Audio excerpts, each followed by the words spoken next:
Solano County and San Joaquin County. Solano dealing with job cut after job cut, and tonight Stockton is trying to bring business in as it navigates through some rough times. We start in Solano County, where job losses there in the past 2 months have put more than 600 people out of a job. With what's being done, we turn to your reporter covering Solano County, Ashley Sharp, in studio tonight. Ashley.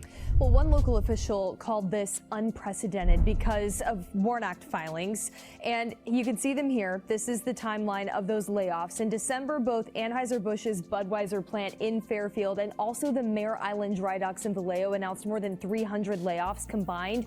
And then in January, CVS announced layoffs in Fairfield, and a major blow, Valero announced it would shut down its refinery in Benicia starting in March, impacting more than 230 workers alone. Now 50 more jobs will be lost when another CVS in Vallejo closes soon. And in light of it all, Solano County supervisors at their meeting yesterday were briefed on what the county's doing to respond.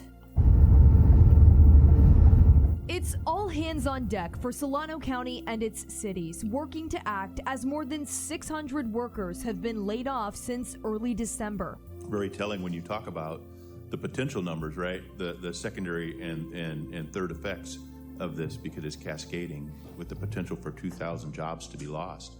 I always hope for the best, but like to plan for the worst. In a presentation Tuesday, the Board of Supervisors was briefed on everything the county is doing to respond to help the impacted workers. That includes deploying a rapid response team, engaging those laid off workers, offering reverse career fairs, realigning county money to support social services, and applying for additional funding and grants to help the county step in. Once again, this is a form of government intervention, and a lot of people don't vote for higher taxes, but this is where your tax money is actually going, because you just may be in that situation where you're the one that's going to be laid off. In Solano County, obviously, they're finding out that they are experiencing the ripple effects of a job market which is down in January 2026, and they are going to have to make adjustments, and they're trying to make adjustments. Education is really great about rehiring, but once again, you have to talk about the money and where it's at, because if you're laying on 600 people, what are they going to do with their 401k?